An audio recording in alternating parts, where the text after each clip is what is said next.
ವಸ್ತುನಿಷ್ಠತೆ, ವಿಶ್ವಾಸಾರ್ಹತೆ, ನಿಖರತೆಗಾಗಿ ನೋಡ್ತಾ ಇರಿ ನ್ಯೂಸ್ ಪುತ್ತೂರು, ಜನಮನದ ಪ್ರತಿಧ್ವನಿ. ಶುಭ ಸಂಜೆ. ನಾನು ಶ್ರೀಮಾ. ಇಂದಿನ ಮುಖ್ಯಾಂಶಗಳು.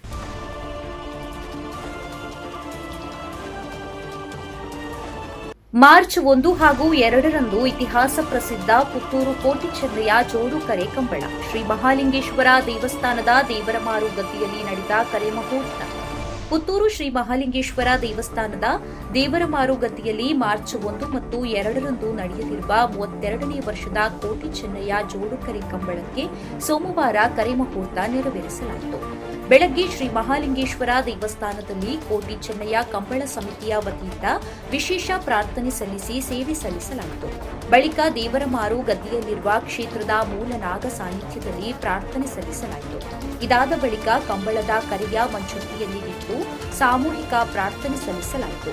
ದೇವಸ್ಥಾನದ ವ್ಯವಸ್ಥಾಪನಾ ಸಮಿತಿಯ ಅಧ್ಯಕ್ಷ ಪಂಜಿಗುಡ್ಡೆ ಈಶ್ವರ ಭಟ್ ತೆಂಗಿನಕಾಯಿ ಒಡೆಯುವ ಮೂಲಕ ಮುಹೂರ್ತ ನೆರವೇರಿಸಿದರು.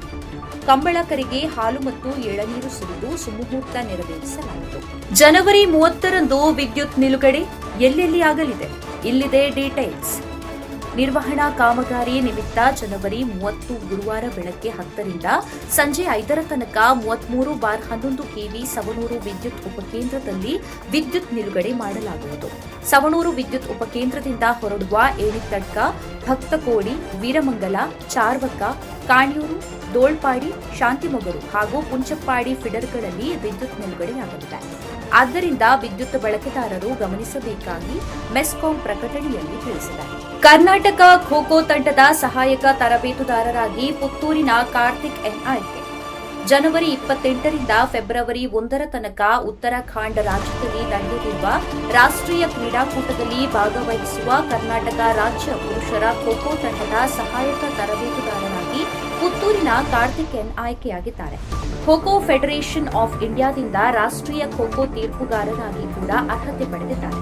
ಅಖಿಲ ಭಾರತ ಅಂತರ್ ವಿಶ್ವವಿದ್ಯಾನಿಲಯ ಮಟ್ಟದ ಖೋ ಖೋ ಪಂದ್ಯಾಟದಲ್ಲಿ ಮಂಗಳೂರು ವಿಶ್ವವಿದ್ಯಾನಿಲಯವನ್ನ ಪ್ರತಿನಿಧಿಸಿದ್ದಾರೆ. ಇವರು ಪುತ್ತೂರು ನೆಹರು ನಗರದ ಸಿಟಿಗುಡ್ಡೆ ನಿವಾಸಿ ನಾರಾಯಣ ಮತ್ತು ವಿಜಯ ದಂಪತಿ ಪುತ್ರ.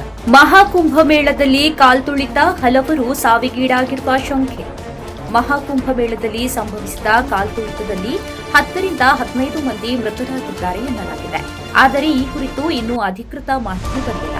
ಆಸ್ಪತ್ರೆಗೆ 15ಕ್ಕೂ ಹೆಚ್ಚು ಮೃತದೇಹಗಳನ್ನು ತರಲಾಗಿದೆ ಎಂದು ವಿದೇಶ ಮಾಧ್ಯಮವೊಂದು ವರದಿ ಮಾಡಿದೆ.